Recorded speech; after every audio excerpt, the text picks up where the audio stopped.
Notre première conférence aujourd'hui, c'est une personne que les délégués connaissent déjà. Vous allez peut-être le reconnaître. Il est déjà venu en 2018.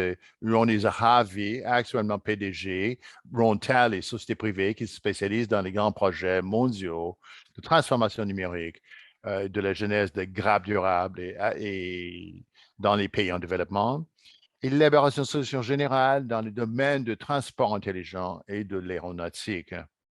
Avant d'occuper ce poste, M. Zahavi a été convoiteur, chef de la direction de CyberSpark, en fait, pour exploiter les cybersystèmes israéliens, Beersheba, pour devenir la reine mondiale.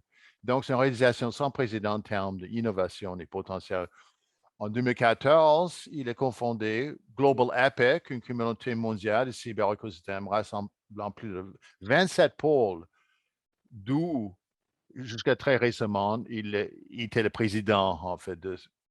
Monsieur Zahavi est aussi un entrepreneur avec 25 ans de réussite dans le domaine de haute technologie, l'intégration, en fait, technologie très intégrée et multidisciplinaire. Il nous fait plaisir d'avoir Ronnie avec nous. Mais malgré le changement de fuseau, il est à Paris, il nous parle de Paris directement. Ronnie, c'est à vous.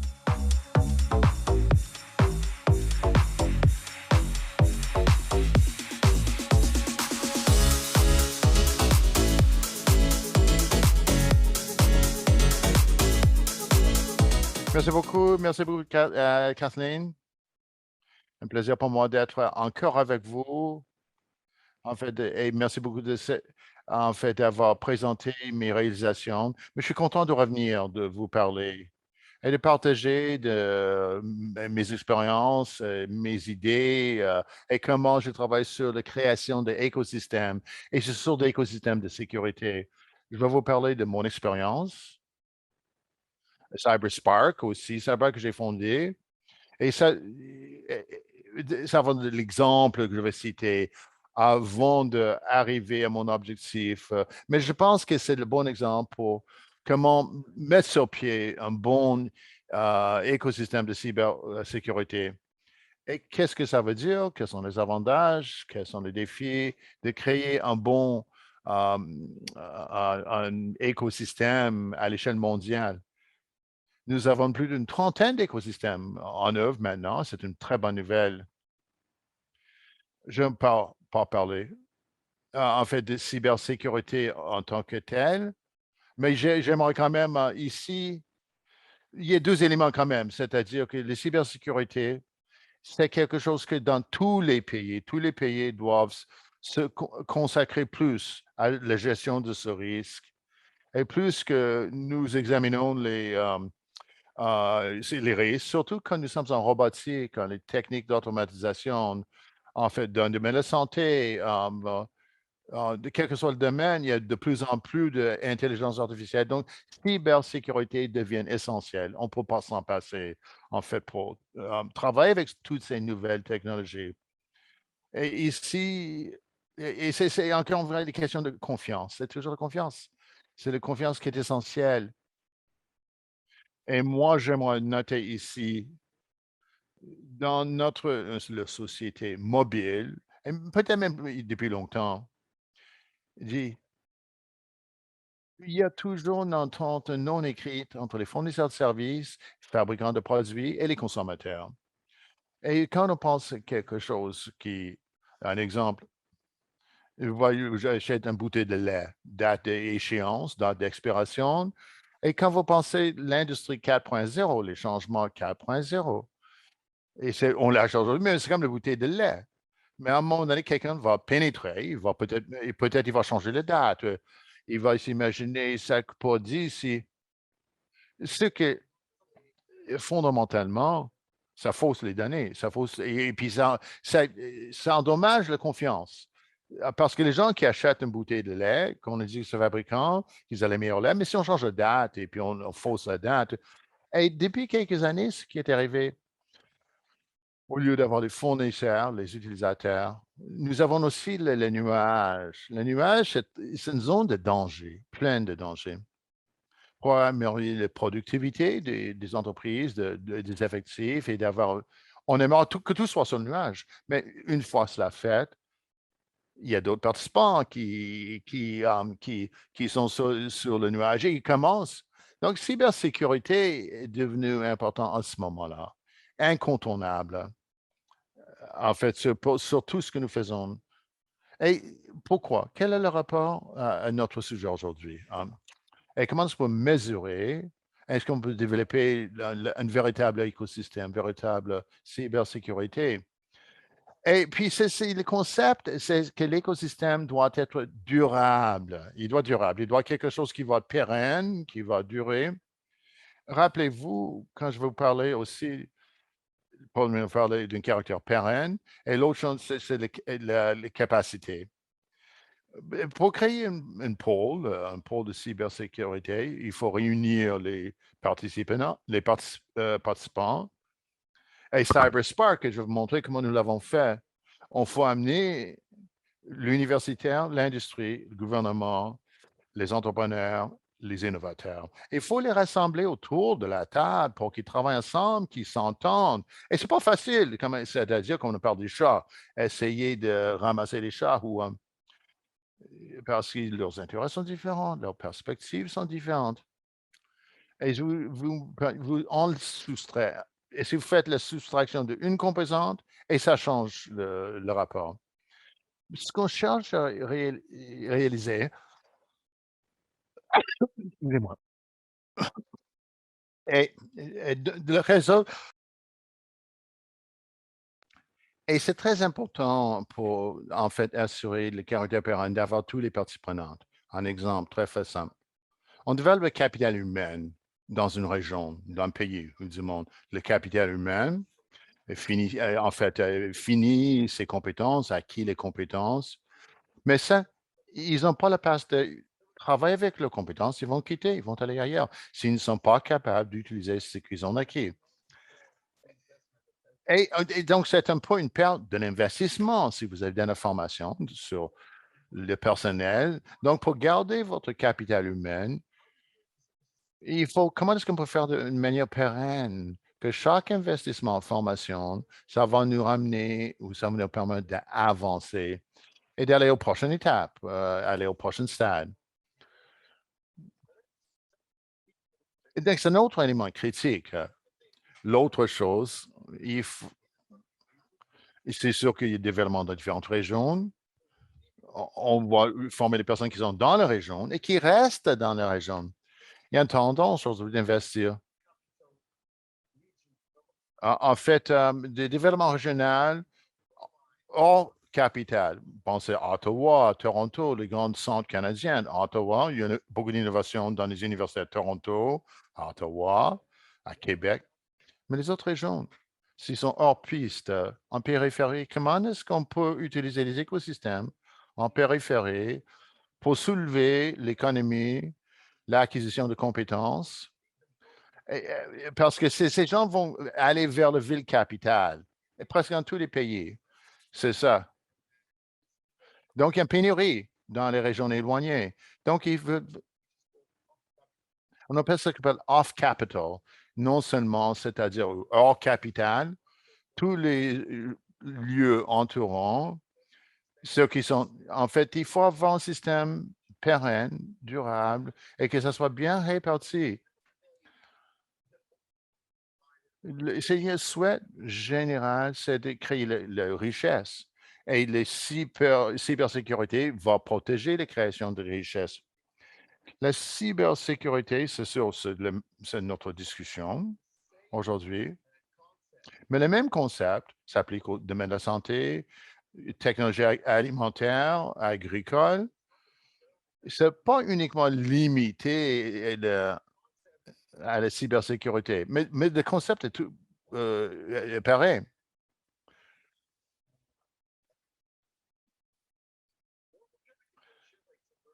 Beersheba en Israël, c'est très intéressant. C'est une ville située 1 heure et demie au sud de Tel Aviv. C'est pas Tel Aviv. Tel Aviv, c'est la capitale du pays. Donc, j'ai deux images parce que vous voyez les vestiges.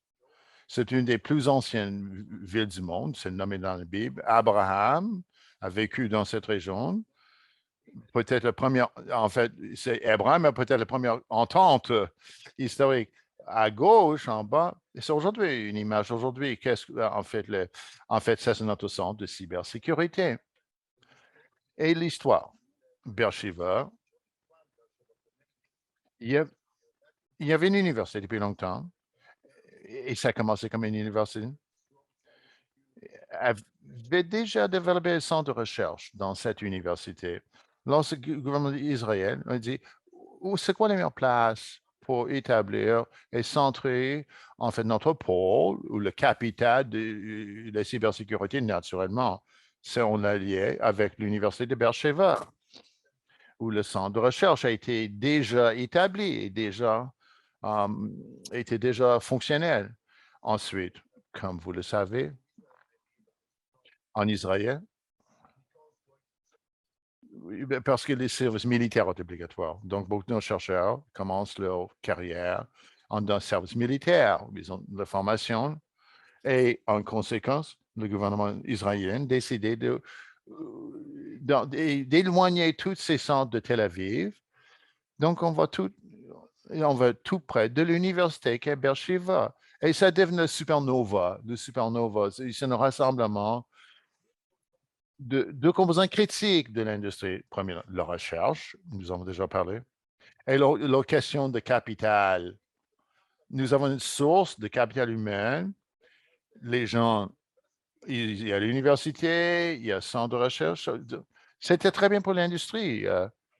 IBM, Microsoft et d'autres, ils disent, ben, écoute, si vous aimez les activités cybernétiques, on va établir là-bas aussi.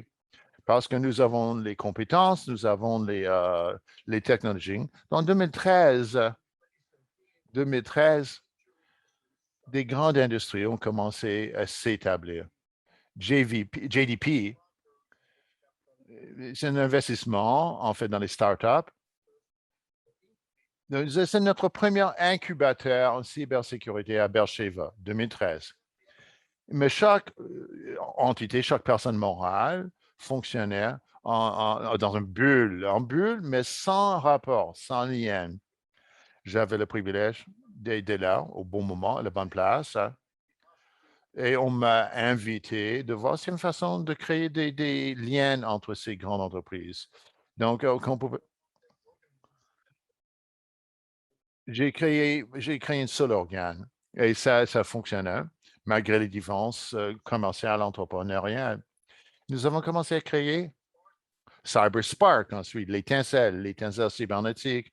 Il y avait une ONG qui était responsable de la matérialisation nous avons identifié certains indicateurs clés, ce qu'on voulait faire avec le CyberSpark ou mettre l'étincelle d'avoir une seule composante, en fait, et dans un centre qui était un peu périphérique de la ville. On avait, on était engagé avec l'économie locale et comment on pouvait encourager l'innovation et les technologies pour les actionnaires, et en fait, dans leurs propres intérêts, mais en même temps, développer toute la région. En fait, la région commence à s'étendre, hein. Si vous regardez ici, vous voyez en fait les différentes composantes. À l'époque, je devais quand même favoriser l'acquisition de connaissances et des connaissances essentielles. Si vous regardez les cercles, vous allez identifier les 6 intervenants, les 6 domaines qui doivent être traités à la première phase. Et partout, les 6 phases doivent être traitées. Enfin, il y a l'industrie, le gouvernement, l'université, le capital humain, l'investissement. Nous avons identifié 4 étapes. 4 étapes. Bien sûr, on commence par l'incubation. C'est la mise en place, c'est la structure organisationnelle. Et je peux vous dire maintenant, afin d'habiliter le processus, il faut avoir une personne morale qui doit réaliser le mandat. Ça peut être une entreprise, ça peut être un établissement universitaire, ça peut être une entreprise d'organisation externe qui est associée à l'industrie. Mais il faut une instance responsable. Et cette instance qui va unir les joueurs, les 6 secteurs, il faut peut-être 10 ans de zéro, en fait, passer à travers les 4 phases. Donc, ça, on parle de jusqu'à 10 ans. Le deuxième étape, c'est le développement. Là, il faut commencer à voir les effectifs, le capital humain, en fait, d'arriver à une masse critique de travailleurs. Le capital humain, c'est ça le secret, c'est la sauce secrète. En cybersécurité, moi, je dis toujours, quand vous pensez, depuis toujours, les gens, quand ils ont créé des villes, depuis la création des villes, où les villes? Nous avons une source d'eau, une rivière. L'eau était essentielle à la vie. Donc, il faut avoir l'accès à l'eau pour l'industrie, pour l'agriculture, pour les aliments, pour l'élevage. Aujourd'hui, l'image qu'on peut utiliser, l'eau aujourd'hui, c'est le capital humain. C'est le capital humain. C'est l'eau vivante, l'eau vive. Les grandes entreprises qu'on connaît, le Fortune 100, Fortune 500, identifier comment ils ont établi leurs activités. En fait, ils suivent les tendances. Ils vont toujours suivre parce qu'ils ont besoin de l'innovation. Ils ont besoin d'une raison, de quelque chose de vital, aussi vital que l'eau. Il faut l'oxygène, en fait, pour rester en opération. Donc, on investit beaucoup dans notre capital humain de comprendre c'est quoi le mécanisme pour le développement de la formation et l'attraction de ressources humaines. En numéro 3, il dit c'est doit être pérenne. Comment vous arrivez à un genre de rentabilité économique? Parce que c'est sûr qu'il faut que ça soit rentable. C'est parce que si ça ne fonctionne pas sur le plan financier, donc il faut qu'il y ait un certain seuil de rentabilité. Ensuite, on arrive à la maturité. La région est reconnue et aujourd'hui, on ne peut pas fonctionner si vous n'êtes pas reconnu à l'échelle mondiale. Donc, on commence avec un petit village, Beersheba. Il y a les grandes entreprises, ils se sont établis là-bas, dans la région. Quand vous pensez les startups, avec des gens qui ont laissé le capital nécessaire pour le premier investissement, la première chose, ils vont regarder dans le marché à travers le monde. Donc, mondialement, d'avoir l'horizon en place, c'est ça qui est essentiel pour le développement de l'écosystème de cybersécurité. Je ne sais pas si vous un modèle en spirale, développement en spirale. Vous voyez, moi, ce que je montre par la spirale, c'est en 3 dimensions. Vous voyez l'axe vertical, c'est le temps. En fait, vous voyez privé et le public, les deux vecteurs. Donc, c'est le PA cube, et il y a le PPP, ensuite le partenariat privé-public, et ensuite le défi pour le gouvernement. Je trouve ça difficile de travailler ensemble en manière ouverte avec le gouvernement. Ils sont toujours contents. Ils ont une masse énorme. En fait, il y a des règlements, tout est régi, tout est très lent, surtout quand on parle de l'industrie. En fait, surtout avec l'arrivée des startups. Et on veut des réponses rapides. Il faut qu'ils soient agiles et prêts à avancer, donc dans le secteur privé. Et comment on a uni les deux? Il fallait inventer une façon d'unir le public et le privé.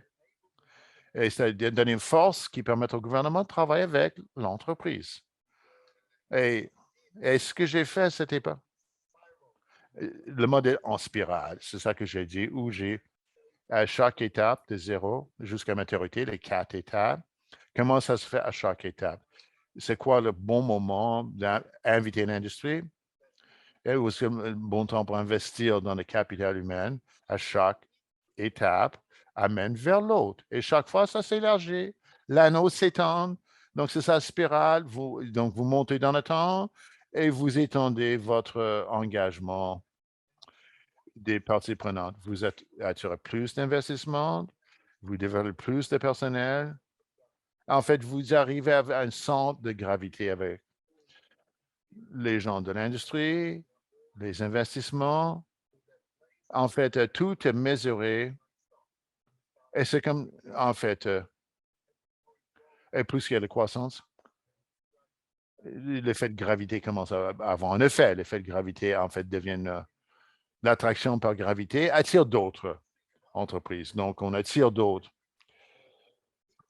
Chaque écosystème que je connais, où j'ai travaillé, pour identifier où ils en sont dans la spirale. Le grandeur, en fait, la plupart sont au degré zéro, au point de départ. En Afrique, l'Europe de l'Est, certains sont au degré zéro au début, mais ils n'ont rien. Donc, ils n'ont pas de puissance d'attraction. Au Kenya, par exemple, en Afrique, et Rwanda, et d'autres pays, ils ont de bonnes gouvernances, ils comprennent les besoins, ils savent que donc, ils savent que la cybersécurité est essentielle. Et sans Costa Rica, sans cybersécurité, ils ne vont pas attirer l'industrie. Alors, ces pays ont appliqué le spirale, en fait, pour leur donner le modèle pour commencer à développer la cybersécurité, à attirer l'industrie. Dans les Pays basques, c'est un autre exemple. On peut identifier certains sont vers le milieu de la spirale. Nous avons déjà une force d'attraction. Qu'est-ce qu'il faut de plus? En fait, pour le transformer en industrie durable et pérenne. Actuellement, nous avons 30 pôles. Chaque pôle est différent. Chaque pôle est différent. La culture est différente. La langue est différente. Le pays est différent. Et, mais c'est toujours, il y a un noyau qui est identique dans tous les pôles. Et vous voyez le noyau dans la spirale. L'autre question que se pose, c'est comment on peut mesurer la réussite de l'industrie ou du pôle? Ils vont identifier les indicateurs clés, les KPI, nombre de personnes, les investissements, nombre de produits, nombre de chercheurs qui sont associés au pôle. Et il y a beaucoup d'autres indicateurs où les KPI,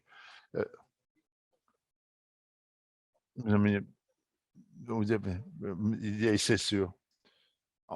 Certains nous parlent au ECDE, certains par les banques, certains par les universités. Mais combien de pays dans la région utilisent la cybersécurité? Combien sont connectés à l'Internet? Il y a toutes sortes de mesures. Mais, mais il n'y a pas d'index qui permette de mesurer la réussite de l'écosystème. Et la raison est, si je vois les quintuples, ici, le quintuple, en haut, là, vous avez l'industrie, vous avez le gouvernement, vous avez l'université en bas, capital humain et les startups, entreprises et les effectifs humains. Et ce que c'est nœud, en fait, dans ce quintuple, c'est les liens qui relient les anneaux. Vous, ce que vous aimeriez mesurer, combien le lien entre les 5 pôles ou les 5 et chaque actionnaire ou chaque chercheur est lié les uns avec les autres. Un exemple que je peux citer. Vous aimeriez savoir comment est-ce que le gouvernement est engagé avec les capitales humaines? Est-ce que l'université, le secteur universitaire recherche, est-ce qu'ils sont engagés avec les investisseurs? Comment est-ce que l'industrie et l'université travaillent ensemble? Ce que nous avons fait dans CyberSpark, notre CyberSpark à l'époque, et ça s'applique un peu partout. En cybersécurité, il y a un problème de base dans les universités. Combien rapidement est-ce que les cursus doivent être mis à jour? Parce que le développement de la culture, c'est-à-dire le cursus, moi j'ai fini comme en génie il y a 4 ans. Et si je retourne à la faculté de génie, je suis aussi sûr que le cursus est tout à fait différent. C'est le cursus. C'est sûr que 90% c'est pareil pour les équations en génie. Mais le téléphone mobile, par contre, vous parlez de, en fait, la mobilité, le téléphone. Non, c'est sûr, il va aller beaucoup plus vite, un téléphone mobile par rapport au cursus universitaire de la faculté de génie. Pensez aux drones, robotique, toutes les nouvelles technologies qu'on discute tous les jours. Les universités trouvent ça difficile de suivre le rythme, hein. Donc, ils tombent derrière. Donc, les finissants qui ont les compétences, ils viennent travailler chez Microsoft ou Intel, ils ont besoin de 6 mois en fait, pas avoir les compétences nécessaires dans les technologies les plus à jour pour qu'ils soient efficaces dans la nouvelle entreprise. Donc, un Cyber Spark, parce qu'on parle de tout, on a amené les gens ensemble. Les développeurs de l'industrie sont devenus les enseignants dans les universités. Ceci étant, c'était gagnant-gagnant parce que l'université est contente, parce que le cursus a été mis à jour. Donc, ça a permis d'avoir le cursus à jour. Et les finissants, c'était très bien parce qu'ils étaient déjà prêts. Ils étaient prêts à trouver l'emploi selon leurs compétences. Et les investisseurs avaient une vision très claire de ce qu'il fallait, de ce qu'il fallait développer dans la recherche, dans les laboratoires, on peut identifier les professeurs, en fait, qui vont aider les startups. C'est une très bonne idée. Donc, le professeur, il développe un concept et il dit, bon, moi, ça, c'est une idée où on va investir pour créer une entreprise. Alors, quand on peut réunir l'industrie, le gouvernement pour travailler ensemble, et si j'avais plus de temps, j'aimerais beaucoup plus approfondir ces concepts aujourd'hui ou à l'avenir, pour parler de chaque lien. Mais vous avez la multitude de liens. Ce sont les liens entre, et ça, c'est comme les veines dans le corps qui amènent le sang vers les cellules qui assurent la vie. De ce côté-là, et je ne vais pas aller dans tous les détails ici, c'est un tableau qui regarde la chaîne de valeur, chaque entité crée la valeur. La valeur peut être financière, ça peut être le savoir, ça peut être la recherche, ça peut être l'accès aux bases de données.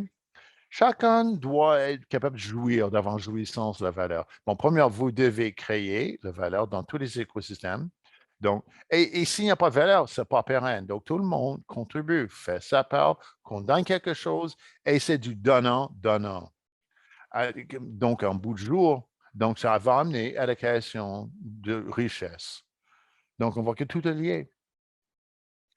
Ici, on constate en détail les avantages pour les membres, les parties prenantes, côté universitaire, côté gouvernement et côté industrie. Et c'était convaincre le gouvernement, par exemple, que c'est dans l'intérêt du gouvernement de partager et de partager leur base de données et de partager avec les startups, avec les chercheurs.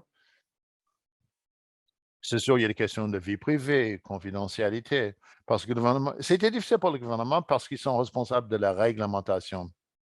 À Bechever, on a gardé l'hôpital. On a amené l'hôpital. En fait, on dit, on va garder l'hôpital. On va vous donner des technologies pour l'efficacité de l'hôpital, mais on aimerait avoir une interaction avec base de données de l'hôpital. Ben, c'était donnant-donnant. Comment Donc, c'est sûr, on a un réseau de pôles en cybersécurité. Autour de 2015, j'ai compris qu'il y avait d'autres écosystèmes en développement un peu partout, dans d'autres régions du monde. Donc, on dit, comment est-ce qu'on peut commenter un réseau global, mondial? C'est ce que s'appelle la EPIC. Co-création mondialement, mais avantage localement. Donc, on profite de la connaissance en cybertechnologie. On veut, mais en bout de jour, on l'applique régionalement. Parce que les avantages, les retombées doivent faire profiter à la région. Donc, EPIC, Global EPIC, c'est une communauté Récemment, nous l'avons enregistré comme OSBL. C'est à Belfast, On avait Fredericton, au Nouveau-Brunswick, l'Université d'Ottawa, Carleton. Nous avons des membres de partout, ceux qui font partie de Global Epic. Il y a des membres au Japon, en Afrique, Europe de l'Est. Et ils ne sont pas tous au niveau d'adhésion. Certains sont très avancés, d'autres sont au début dans leur avancement. Et nous avons des projets en place. On a lancé des projets pilotes, par exemple. Soft landing, atterrissement en douceur, ce qui permet aux chercheurs, aux entrepreneurs d'être accueillis dans un autre écosystème, c'est-à-dire ce genre d'échange, comment ils peuvent travailler dans un autre écosystème et avoir accès à toutes les valeurs, toutes les productions qui se font dans les différentes régions du monde. Et c'est une croissance constante. Donc, c'est très, très bien. En fait, le projet Global Epic, ce que nous avons fait également, qui sont les autres parties prenantes avec qui on va travailler? Nous avons identifié, donc, il y avait encore beaucoup de chemin à faire pour avancer. Mais en bref, c'est quoi la raison d'être, la logique derrière le développement, l'écosystème de cybersécurité? Et c'est quoi l'essentiel de l'écosystème? C'est un modèle extraordinaire qui s'applique à beaucoup de domaines. Je vous remercie beaucoup de votre écoute. Il me fera plaisir, en fait, de répondre à vos questions.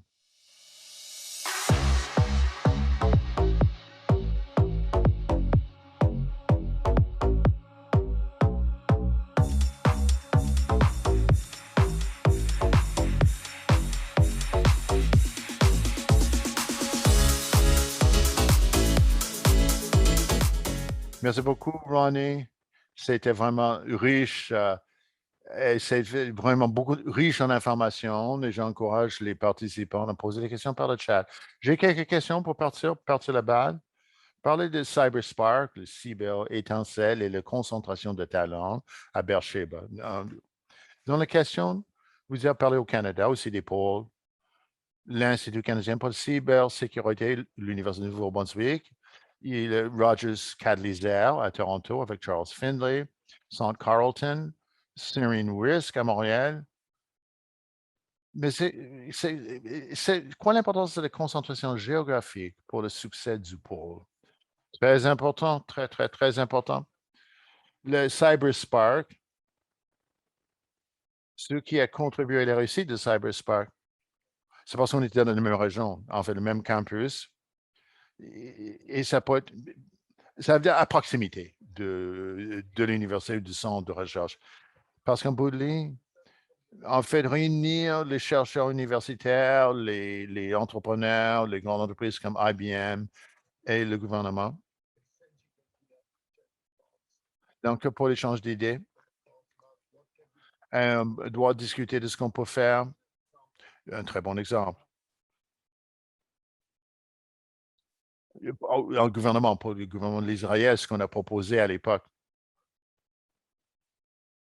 c'est une réduction fiscale aux cyber-entreprises qui vont rester dans cette région, qui vont s'établir pour avoir profit, la réduction fiscale ou l'avantage fiscal, ce qui fait l'affaire. Il va reconnaître le besoin, on commence par reconnaître le besoin. Donc, les entreprises, donc c'était plus facile à Tel Aviv, à Toronto, à Québec. Mais quand vous pensez dans d'autres domaines, Vancouver ou d'autres régions, donc,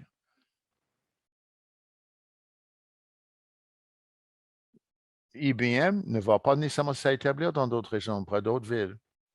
Et c'est plus intéressant à Toronto pour IBM. Non, parce que le Canada est énorme, il ne faut pas partout IBM.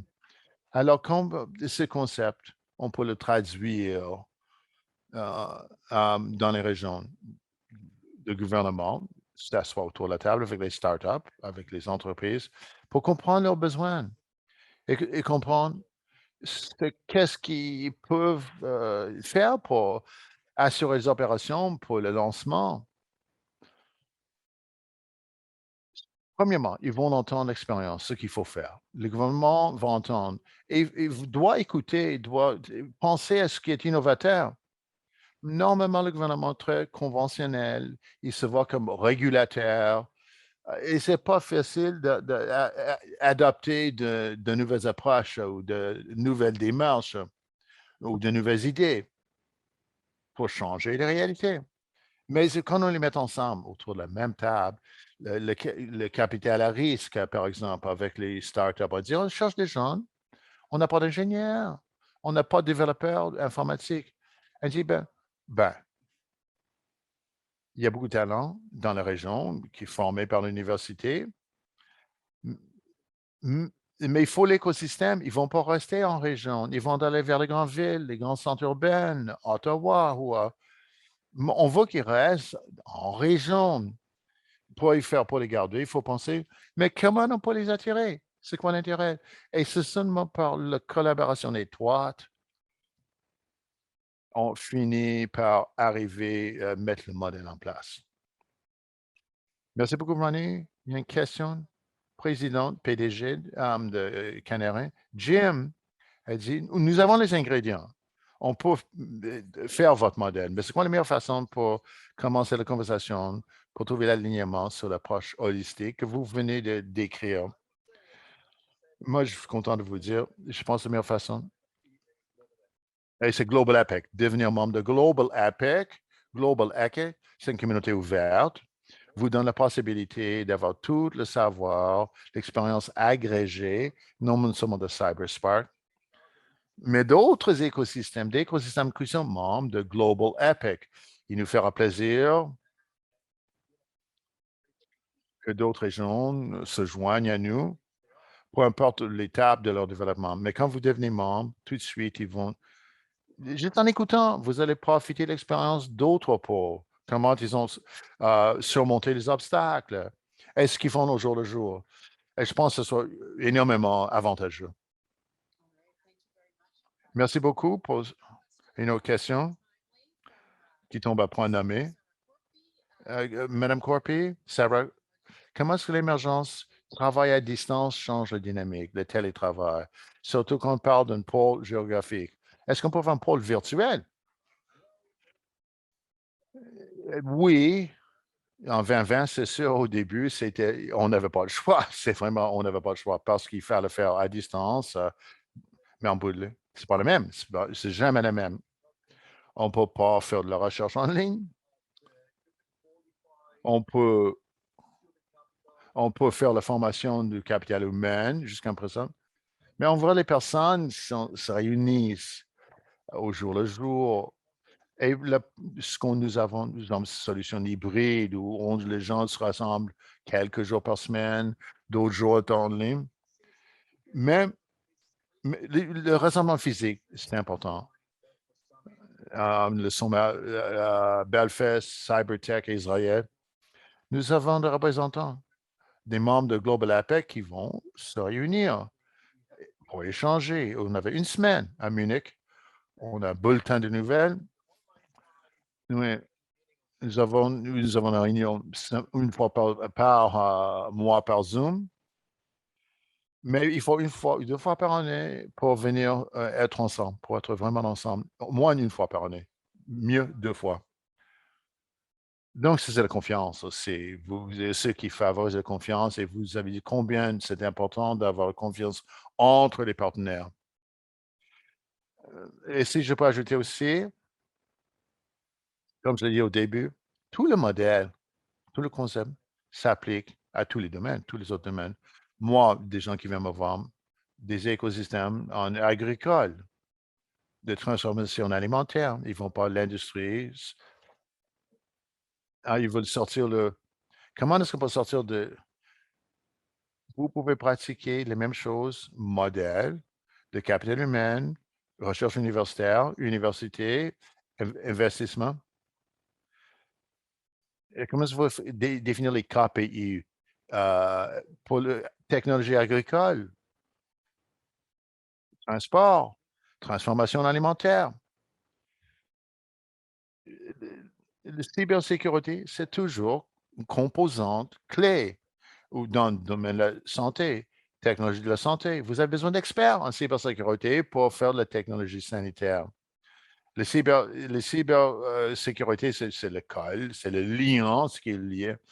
Mais c'est sûr que c'est énorme comme possibilité. Vous avez également parlé de l'engagement, de l'importance de l'engagement gouvernemental.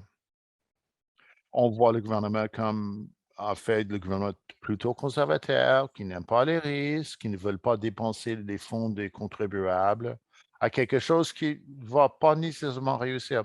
Comment vous avez parlé avec vos instances gouvernementales, surtout le gouvernement de l'Israël, qui ont assuré, en fait, l'avancement de Cyberspark? Ce qu'on avait fait, chaque gouvernement doit avoir un point de contact qui est responsable de l'écosystème. Et en parlant des régions, et c'est pas nécessairement le gouvernement fédéral, c'est pas le maire d'une ville. Le maire d'une ville peut jouer un rôle parce que le maire ou en fait, le premier ministre peut avoir en fait un intérêt direct pour le développement régional. Et surtout, le Canada qui est un pays énorme. Donc, c'est sûr qu'il faut avoir, en fait, développement économique régional.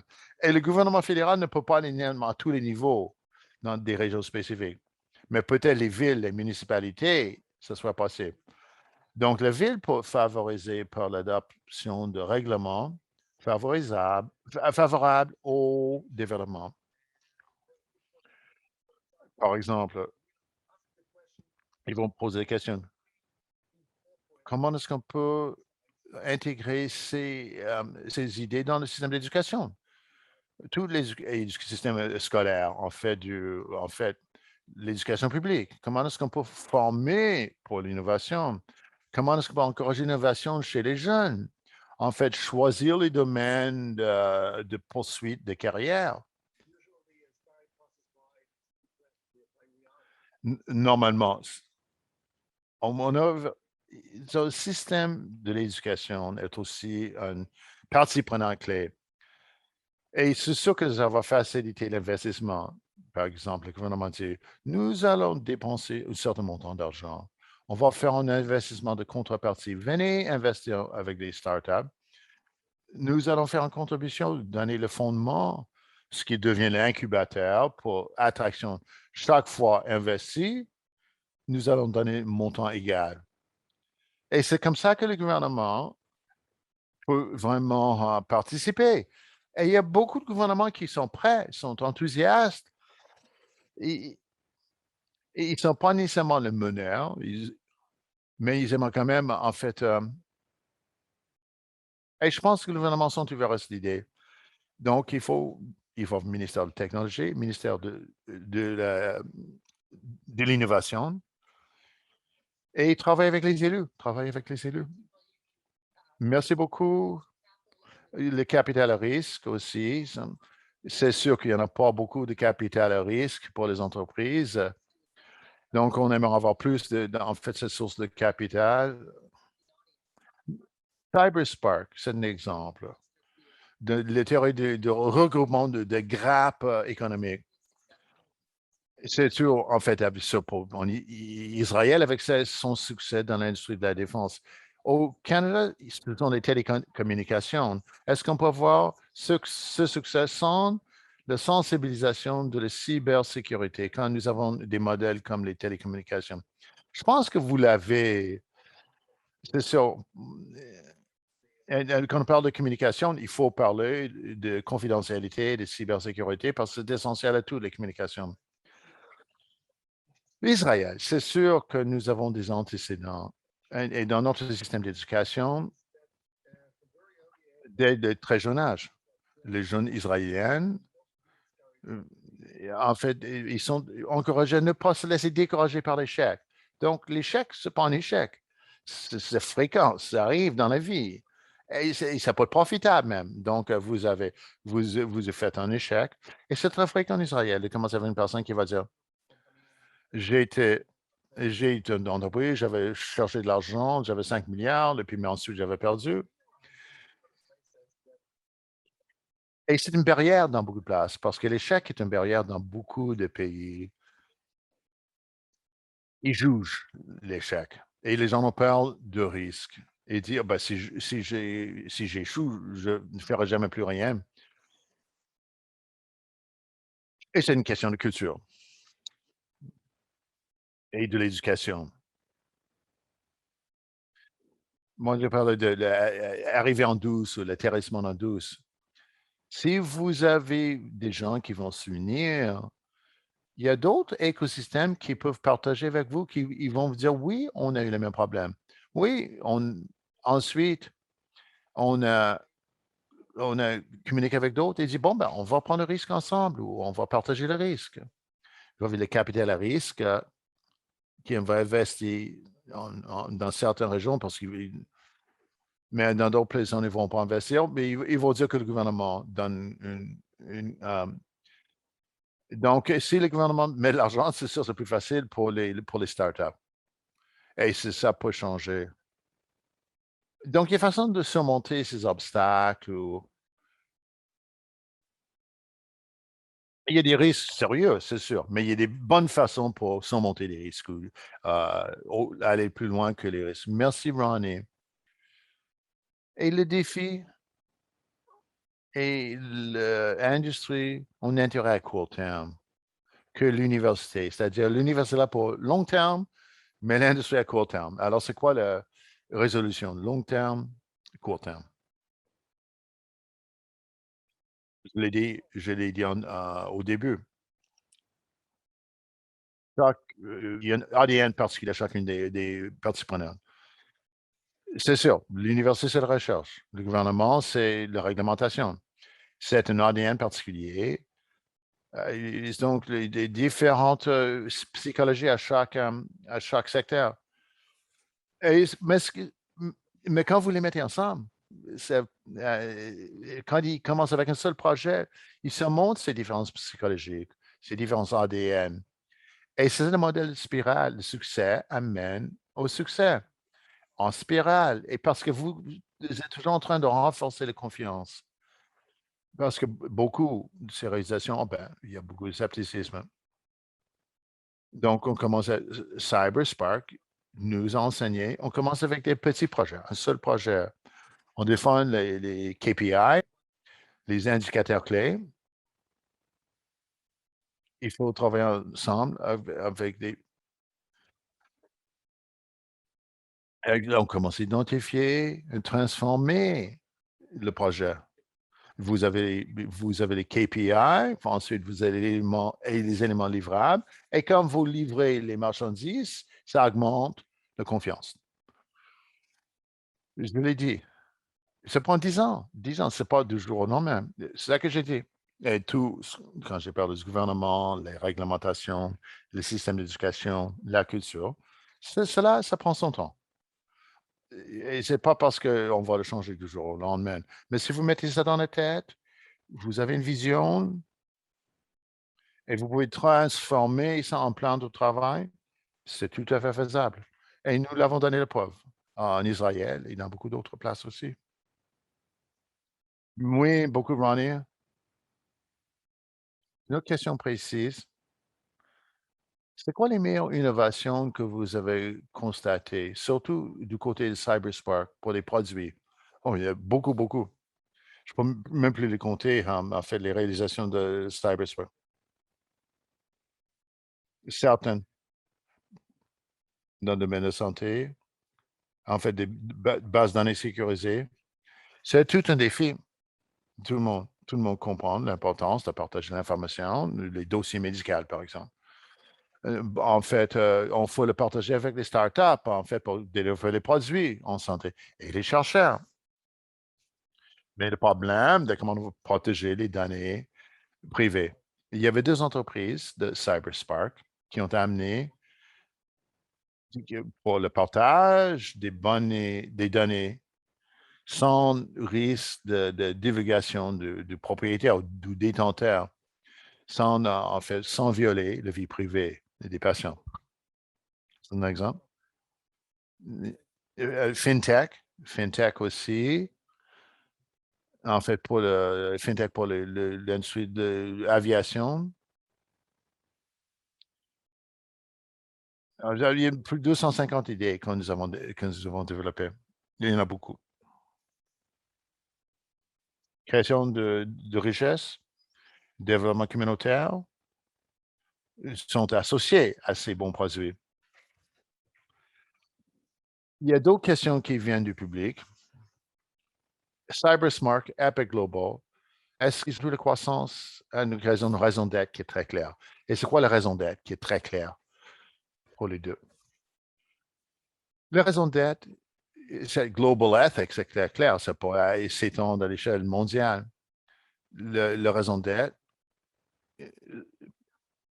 la raison d'être pour développer la région. Donc, on voulait développer la région. Ça, c'était le début. On a fixé un objectif. On va prendre une ville comme Beersheba. C'est une petite ville éloignée, loin de l'université.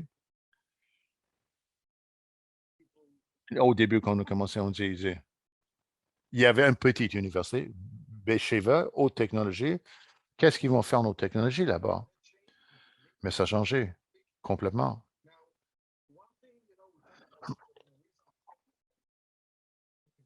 On parle d'investissement et de recherche, mais les grandes entreprises mondiales travaillent avec des incubateurs internes. IBM investit énormément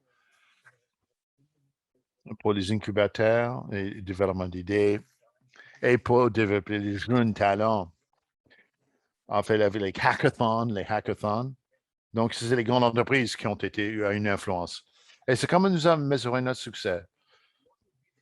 Quel serait l'impact sur la région? Ça, c'était la raison d'être, d'avoir un impact, développement économique dans la région, enfin pour attirer les jeunes qui veulent rester là. On encourage les jeunes, en fait, à mettre de l'avant leurs idées. Lorsqu'ils arrivent avec de nouvelles idées, ils vont tout trouver. Ils ont tous les outils, conseils juridiques, ils ont la comptabilité. Donc, ça va leur permettre tout de suite de montrer, donc, une personne, une bonne idée, je suis à Beersheba, et c'est la meilleure façon de peut-être de réaliser ce rêve que j'ai. Tout d'un coup, j'avais tout, le capital. Et voilà, je parlais avec les personnes, ben, commencez une petite entreprise. Vous commencez, oui. Allez parler avec IBM, allez parler avec Microsoft. Et ça finit par trouver sa place. Donc, on investit de l'argent, ça fonctionne. Je vous donne une place à la table, on va voir si ça avance. Et il y a un changement de marque, changement de positionnement, changement d'attitude de toute la région. Beersheba a une nouvelle identité. C'est devenu la capitale, c'est devenu le centre haute technologie. Et c'est une révolution. Et je pense que ça se peut faire ailleurs. Ça peut se faire ailleurs aussi. Ronnie aussi, ça me frappe, c'est d'avoir en fait la volonté d'aller de l'avant et de commencer ensemble. Comme, en fait, il faut aussi accepter l'échec, apprendre de ces échecs. Absolument. Mais il faut avoir une instance qui prend la direction, qui prend la gouvernance, qui dirige le processus. Donc, il faut avoir une entité, comme moi-même, j'étais fou, assez fou, que j'ai dit, ça c'est ma mission, je vais créer CyberSpark. Et on réunit les parties prenantes. On se montre les défis, on travaille à la résolution des problèmes. Merci beaucoup. Je pense qu'on arrive au terme de cette présentation. Merci beaucoup, Ronnie, au nom de tous les invités partout au Canada et sur 4 continents, de ce partage, de cette expertise qui m'a donné en fait un bel objectif à nos futures collaborations, des gens qui viennent de l'industrie, du gouvernement, de la recherche. Ah, c'est un beau cadre. Merci beaucoup. Au plaisir.